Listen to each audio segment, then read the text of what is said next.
Good? Yes. Okay. Hi, I'm Ian, and my topic today is about the three strikes law.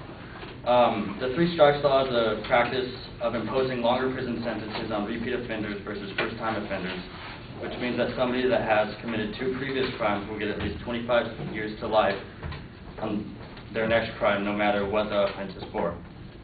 The three strikes law was first seen used by Texas back in 1974.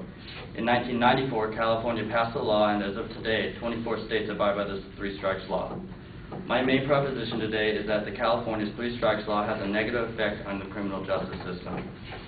And my claims to this are: 1, the three strikes law increases prison overpopulation; 2, the three strikes law increases taxes for California citizens; and 3, the three strikes law violates the 8th Amendment. So my first claim is about the overpopulation in prison.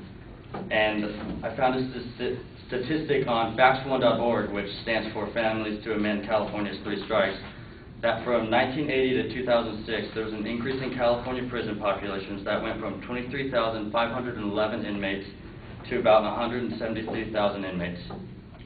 Also, from 1994 to 1997, just 3 years after the law was made, there was an increase of 88,722 inmates in the prisons. Almost an entire 7-fold increase. Overpopulation of prisons aroused the problem that if there are too many inmates, our government is going to have to react some way, either building more prisons or get rid of some inmates. Based on the CBS News report called "Release Inmates to Ease Jail Overcrowding," California had 3 special judge panel that wanted to release inmates early because their living conditions in the cells were unconstitutional. This would mean that previously convicted convicts would be roaming the streets.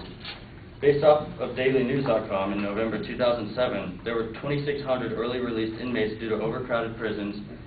64 of those inmates committed crimes just within that month. As of January 2008, there were nearly 1,400 inmates that were released early. Of those inmates, 2,533 committed violent offenses, 280 committed robbery, and 1,274 committed burglary. That means almost 30% released criminals commit crimes and ended up back in prison.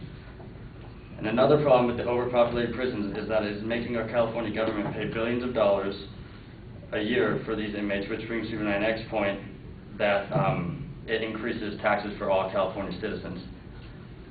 The three strikes law is costing taxpayers billions of dollars in the long run. According to StrikesLaw.com, an inmate costs about $22,000 a year, and if one were to spend the rest of their lives in jail, that would be 25 to 50 years.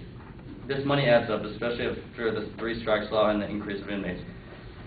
Each inmate is costing the government anything between $600,000 to over $1 million, and that's just one person. So this means us as citizens have to pay more taxes in order to keep the inmates healthy and sheltered.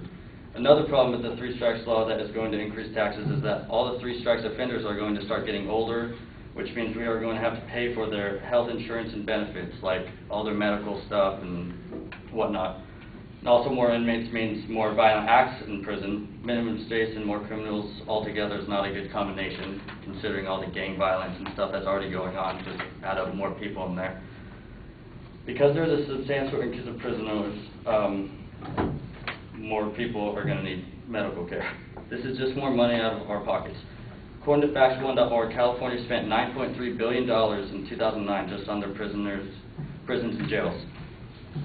My third and final claim is about how the three strikes law violates the 8th Amendment. And the 8th Amendment, if you guys don't know, it just prohibits the use of cruel and unusual punishment. And the definition of the cruel and unusual punishment consists of torture, degradation, or punishment too severe for the crime committed. There have been many cases on how the three strikes law violates the 8th Amendment. In 2003, an episode of 60 Minutes aired about a man named Leandro Andrade. He was put to jail for 25 years to life for stealing $153.54 worth of Disney movies for his daughter. And another case I found in facts1.org was a case about a man named Robert DeBlasi.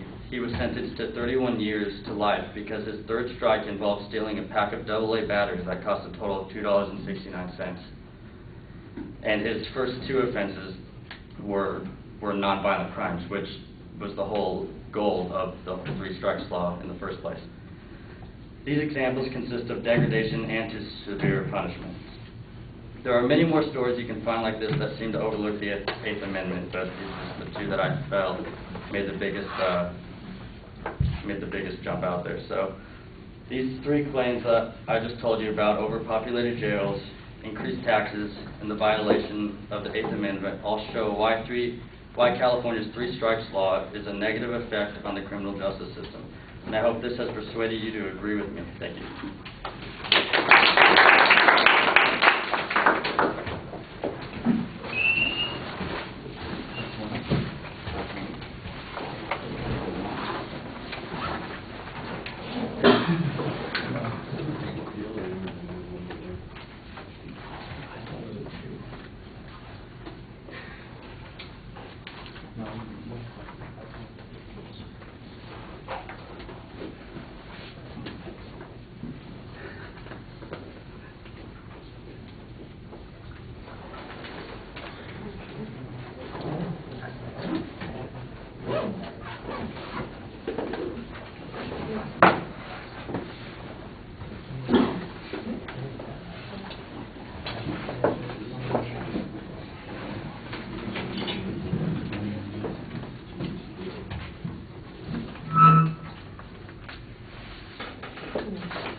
All right, Ian, you clearly stated the proposition. Secondary structure is all fine.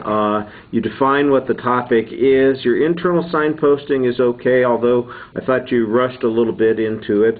The examples that you have are okay. On the third point especially, you do want to tell us what the resolution of those examples happens to be. The information on the first point about the prison population, the connection to three strikes seems to be merely a correlation on time.